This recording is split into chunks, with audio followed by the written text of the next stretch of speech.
अस्सलाम वालेकुम वरहमतुल्लाहि वबरकात। एडोब फोटोशॉप सीरीज़ के 15वें लेक्चर के साथ मैं आपके पेश खिदमत मुक़द्दस हसनान चौधरी।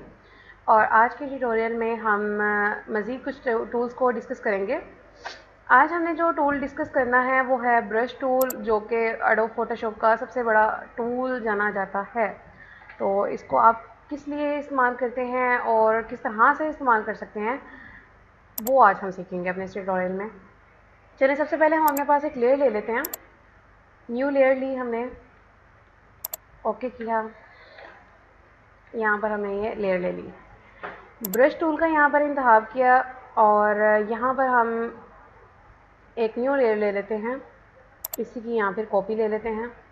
ये कॉपी हमने ले ली और यहाँ पर हम अपने ब्रश टूल का इस्तेमाल करेंगे।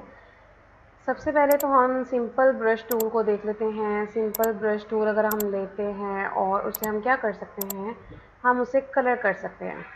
जैसे कि आप देख सकते हैं, जैसे paint tool paint MS paint जो सा है विंडोज़ का एक सॉफ्टवेयर, उसमें आप ब्रश टूल का इंतखाब करते हैं और कलर करने के लिए स्पेसिफिक पार्ट पर आप वो टूल यूज़ करते हैं। इसी तरह से यहाँ पर इसका भी काम है कि आप इससे आपके पास कोई इमेज है, आप उसके पार्ट को मतलब गायब करना चाहते हो, लाइक आप उसके ऊपर कोई कलर करना चाहते हो कि वो पार्ट ज़ाहिर ना हो, या किसी भी ड्राइंग में या प्लेन पेज पर आप किसी भी तरह से कलर फिल करना चाहते हैं तो आप कर सकते हैं।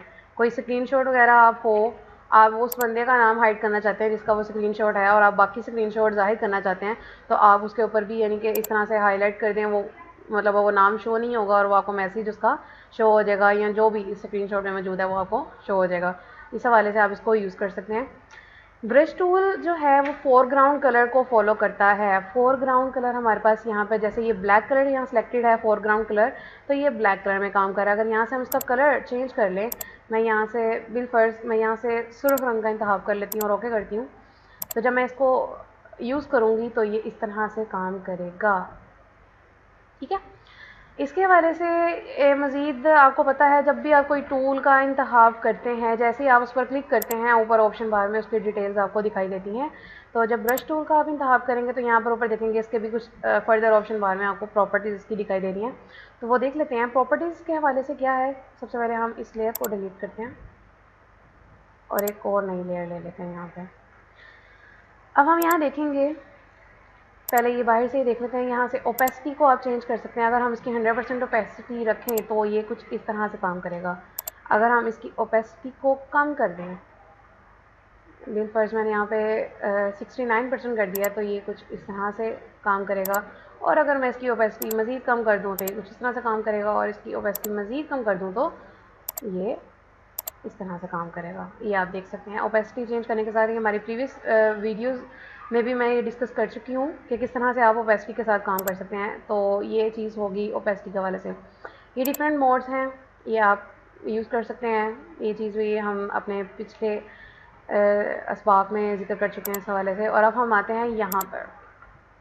ब्रश टूल का जब इंतखाब आप करते हैं, यहाँ पर आपके पास दो चीज़ें दिखाई दे रही होंगी मेन, जो है एक तो साइज़ के हवाले से कि आप अपने ब्रश का साइज़ क्या रखना चाहते हैं। अगर आप ये साइज़ रखें तो इसका साइज़ ये हो जाएगा।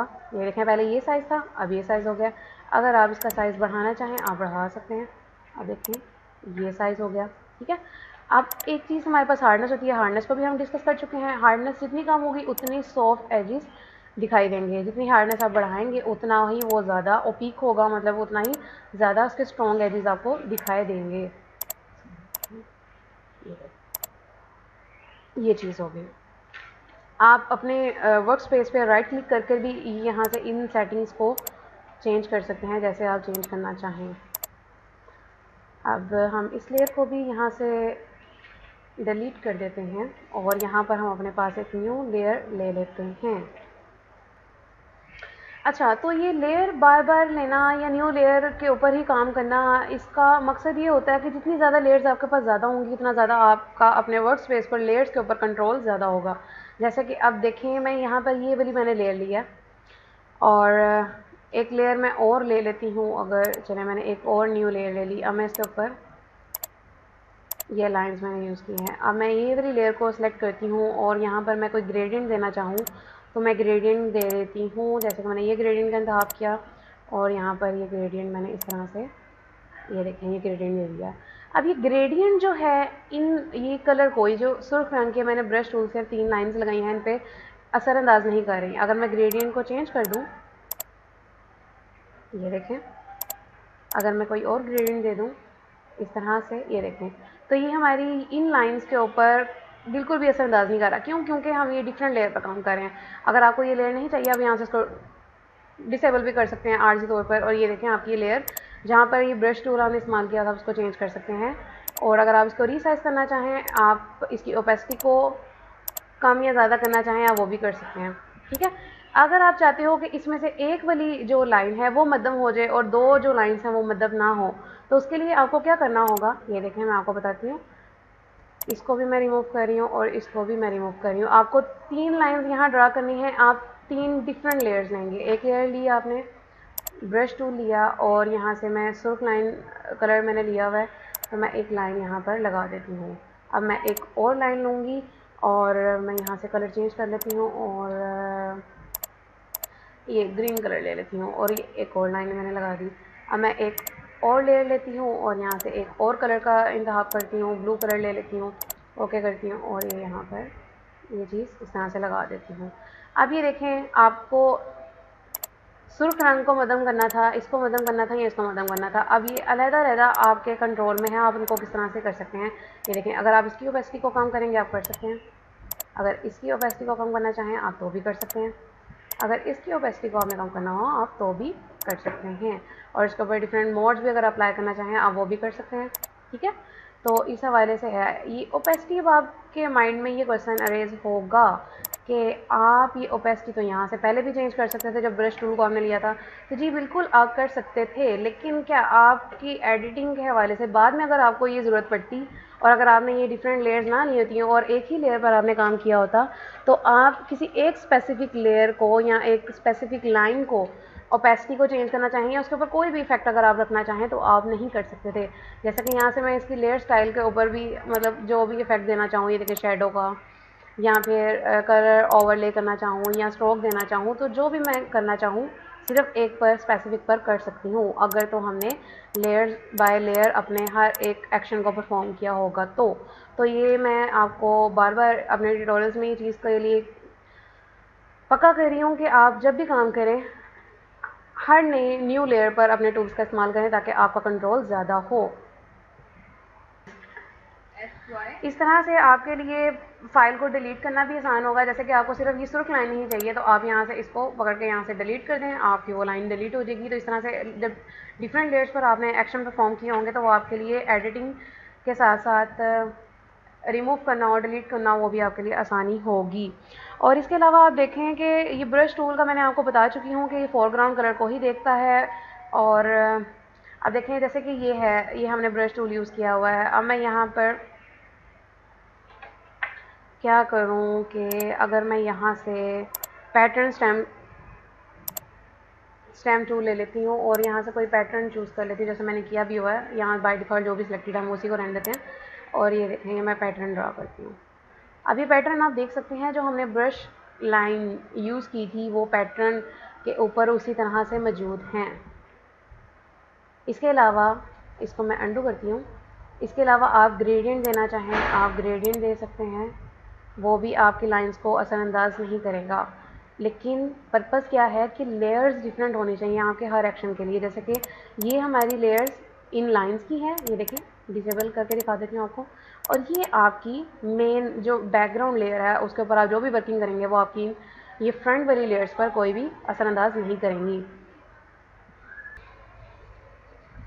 एक और चीज़ है कि आप जब देखें ब्रश टूल में मज़ीद यहाँ पर एक ये है और एक न्यू लेयर लेती हूँ और ब्रश टूल का मैं इस्तेमाल करती हूँ, यहाँ पे पिंक कलर ले लेती हूँ इस बार, और ये एक और मैंने लाइन यहाँ बना दी। अभी मैं जितनी ज़्यादा वर्किंग करती जाऊँगी, जितनी ज़्यादा लेयर्स होंगी, तो आप भी ये सोचेंगे कि जितनी ज़्यादा लेयर्स बनाएंगे हमें उनको डील करना मुश्किल हो जाएगा। तो ऐसा बिल्कुल भी नहीं है। इसके लिए भी आसानी है आपके पास फ़ोटोशॉप में कि आप इन लेयर्स को एक ग्रुप की सूरत में तश्कील दे सकते हैं। किस तरह से, ये देखिए मैंने अपने प्रीवियस भी ये लेक्चर्स में आपको बताया है, एक प्रॉपर ट्यूटोरियल भी इस पर मौजूद है। अगर आप डिटेल से देखना चाहें तो उसका लिंक भी आपको इस वीडियो में मिल जाएगा। ये देखिए जैसे आपके पास ये 3 लेयर्स हैं, आप इनको एक ग्रुप की सूरत में देना चाहते हैं, तो आप क्या करेंगे ये लेयर को कंट्रोल के साथ, दूसरी लेयर कंट्रोल के साथ, तीसरी लेयर को हमने सेलेक्ट किया, कंट्रोल को होल्ड किया हुआ था और ये तीनों लेयर्स का हमने इंतखाब किया। और अब आप इन लेयर्स को आप यहाँ तो सिंपली ये तीसरे नंबर पे आपको एक ग्रुप का ऑप्शन दिखाई दे रहा है, आप यहाँ ड्रॉप कर दें और ये देखें ग्रुप एक तश्कील हो जाएगा। एक तो तरीकाकार हमारे पास ये हो गया। दूसरा तरीकाकार हमारे पास क्या है, हम सिंपली यहाँ पे पहले क्लिक कर लेते हैं, हमारे पास ये देखें क्रिएट अ न्यू ग्रुप है, ये हमारे पास क्रिएट अ न्यू ग्रुप पर आपने क्लिक कर लिया और ये देखें आपके पास ग्रुप आ गया। अब इस ग्रुप के अंदर आप इस लेयर को जो है वो मूव कर सकते हैं, ये देखें। अब ये देखो इसको ऐसे यहाँ से आप ड्रॉप डाउन को क्लोज कर दो तो ये फाइल हमारे पास ग्रुप एक बुक की सूरत में बंद हो गया है और इसके ऊपर क्लिक करेंगे तो ये हमारे पास मौजूद है। आप इसके ऊपर अलग-अलग जो भी वर्किंग करना चाहते हैं आप कर सकते हैं, डिसेबल करना चाहते हैं आप कर सकते हैं, सारे फंक्शंस वही रहेंगे, लेकिन एक ये है कि आपके लिए आसानी हो जाएगी, आपको अपना काम, अपनी लेयर्स मैसी नहीं लगेंगी। अब देखें, अब हमारे पास जब ग्रुप बनाने लग जाएंगे तो ग्रुप भी हमारे पास डिफरेंट होंगे, मतलब एक नहीं होगा, एक से ज़्यादा भी हो सकते हैं, 2 3 4 5। हम कैसे याद रखेंगे कि कौन से ग्रुप में हमने कौन से लेयर्स को ग्रुप में रखा हुआ है। तो हम क्या करेंगे कि यहाँ सिंपली हम इस ग्रुप 1 के ऊपर जो भी आपके पास यहाँ पे नाम लिखा होगा आप डबल क्लिक करें और यहाँ पर आप इसको नाम दे सकते हैं। जैसे मैं यहाँ पे ब्रश टूल लिख देती हूँ, तो मैंने यहाँ पे ब्रश टूल का इस्तेमाल किया है, तो वो मैं यहाँ पे सिंपली टाइप कर देती हूँ। अब इसके अलावा मैं यहाँ पर कोई और टूल यूज़ कर लेती हूँ, तो वो भी मेरे लिए आसानी होगी, मुझे पता होगा कि मैंने यहाँ पर काम किया है। आप इस पूरे को डिसेबल करना चाहें, यहाँ पे क्लिक करें, हो जाएगा डिसेबल। आप पूरे के ऊपर लेयर स्टाइल अप्लाई करना चाहें तो वो एक साथ अप्लाई हो जाएगा, जो भी आप जैसे भी आप करना चाहें, ठीक है।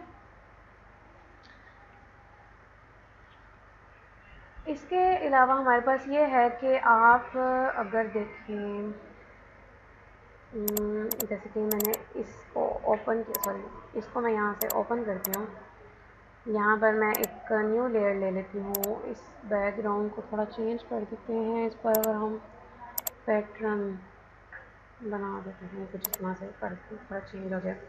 अच्छा, यहाँ पर मैंने न्यू लेयर लिया है, इस पर मैं क्लिक करती हूँ, यहाँ से ब्रश टूल में हम वापस जाते हैं। ब्रश टूल में वापस जाने के बाद अब यहाँ देखेंगे हमारे पास डिफरेंट शेप्स भी मौजूद हैं ब्रश की। आप यहाँ से कोई भी ब्रश लें और उसको अप्लाई करें तो ये इस तरह से काम करेगा, ये देख सकते हैं आप दोबारा से राइट क्लिक करें, आप यहाँ से ये ब्रश लें तो ये कुछ इस तरह से काम करेगा।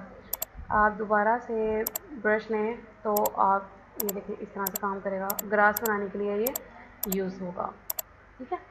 चलिए, आपको इस तरह से थोड़ा मैसी लग रहा होगा, हम न्यू लेयर एक ले लेते हैं अपने पास ताकि आपको वाजिया तौर पे समझ आ सके कि आप ये डिफरेंट टूल्स को कैसे यूज़ करते हैं। जैसे ग्रास हमारे पास ग्रीन कलर की होती है, हम ग्रीन कलर का इंतखाब कर लेते हैं और यहाँ पर साइज़ इसका थोड़ा बढ़ा देते हैं और ये देखें हम यहाँ पर ये साइज़ बहुत ही ज़्यादा बड़ा हो गया, यहाँ पर हम ग्रास का इस्तेमाल कर लेते हैं। ये डिफरेंट हमने ग्रास का इस्तेमाल यहाँ पर कर लिया। इसके अलावा आप देखें यहाँ पर डिफरेंट आपके पास ब्रशेस की शेप्स मौजूद हैं। ये ब्रशेस किस तरह से आप ला सकते हैं, सेटिंग गियर में जाएं, यहाँ पर आपके पास डिफरेंट ब्रश मौजूद होंगे, आप उन पर क्लिक करें और अपेंड कर दें और वो आपके पास ऐड हो जाएंगे। यहाँ पे कुछ ब्रशेस यहाँ पर ऐसे हैं जो डाउनलोड करदा भी हैं, और डाउनलोड कैसे कर सकते हैं उसके लिए भी मैं वीडियो जो सा है वो अपलोड कर चुकी हूँ, वो आप देख सकते हैं। और ये अगर क्लाउड है यहीं, एक सेकेंड, ये हम देखते हैं। ये बर्ड्स के लिए हमारे पास एक ब्रश टूल है, आप देखें बर्ड्स लाना चाहते हैं आप बर्ड्स ला सकते हैं। जैसे मैं यहाँ पे ब्लैक कलर ले लेती हूँ और ये देखें ये बर्ड्स आप ला सकते हैं। आप इनको, ये देखें ये मेरे पास एक ब्रश है जो फ्लाइंग बर्ड के नाम से है और इसमें आपको फ्लाइंग बर्ड डिफरेंट दिखाई देंगे। और ये आपको कहाँ से मिल सकते हैं, आपको ये नेट से मिल जाएंगे। किस साइट से मिलेंगे वो साइट मैंने आपको बता दी हुई है, आप ट्यूटोरियल देख सकते हैं कैसे और कौन सी साइट से आपको मिल सकते हैं, ठीक है। इस तरह से आप डिफरेंट जो ब्रशेज़ हैं वो यूज़ कर सकते हैं। और इसके अलावा हमारे पास एक चीज़ आ जाती है कि काफ़ी लोगों को इस चीज़ का मसला होता है कि उनको PSD फ़ाइल और JPEG फ़ाइल का डिफरेंस समझ नहीं आता। मतलब जैसे वो इमेज को सेव कर लेते हैं और वो दोबारा एडिट करना चाहें वो नहीं हो पाती। जैसे ये इमेज है, मैं इसको सेव एज़ में जाती हूँ और आप लोगों को पता है हमने इसको प्रोड्यूस करना हो, आप JPEG पे क्लिक करते हैं और इसको जैसे मैं 1 2 3 लिख देती हूँ और डेस्कटॉप पर इसको सेव कर देती हूँ। ये मैंने सेव कर दिया ओके कर दिया, क्वालिटी हाई रखी। ये देखिए ये इमेज हमारे पास यहाँ पर आ गई जो अभी हमने बनाई है। अब इस इमेज को आप एडिट नहीं कर सकते। अब मैं इस फाइल को किसी और फॉर्मेट में आपको सेव करके दिखाती हूँ। सेव एज़ पर क्लिक करूँगी मैं और यहाँ पर PST ये ऑप्शन रहने देती हूँ और 1 2 3 ही लिखा रहने देती हूँ और सेव कर देती हूँ। अब ये देखें डेस्कटॉप पर 1 2 3 के नाम से 2 फाइल्स मौजूद हैं और दोनों का मतलब जो एक आइकन है वो आपको डिफरेंट दिखाई दे रहा है। इस पर आपको थंबनेल दिखाई दे रहा है जो कि JPEG फाइल पर दिखाई देता है और इस पर आपको आइकन दिखाई दे रहा है PS का, यानी कि Photoshop. PSD means that Photoshop document. तो इसको आप जब ओपन करेंगे अपने पास तो आप अपनी सेव करदा तस्वीर में एडिटिंग कर सकेंगे। अब जैसे कि मैंने यहाँ पे ब्रश टूल का इंतखाब किया था और ब्रश टूल से यहाँ पे वर्किंग किया है, तो आप अगर ये सारा कुछ लेयर बाय लेयर करते हैं, यानी कि ग्रास के लिए एक अलग लेयर लेते हैं, बर्ड्स के लिए आप अलग लेयर लेते हैं, तो आपका कंट्रोल ज़्यादा होता है। चूँकि मैंने आपको जल्दी में समझाने के लिए सिर्फ इतना कर दिया है, लेकिन जब आप ये काम करेंगे तो आपने इस चीज़ से बिल्कुल एहतियात से करना है कि आपके काम में सफाई भी और आपका कंट्रोल ज़्यादा हो आपके काम में, ठीक है। तो ब्रशेस के डिफरेंट स्टाइल्स हैं और उनको कहाँ से ऐड कर सकते हैं उसके उस वीडियो ट्यूटोरियल का भी लिंक आपको इस वीडियो में मिल जाएगा। और आज के लेक्चर में इतना ही, मिलता है अगली क्लास में इंशाअल्लाह अज़्ज़ा वजल। तब तक के लिए अल्लाह हाफ़िज़, अस्सलाम वालेकुम वरहमतुल्लाहि वबरकातुहू।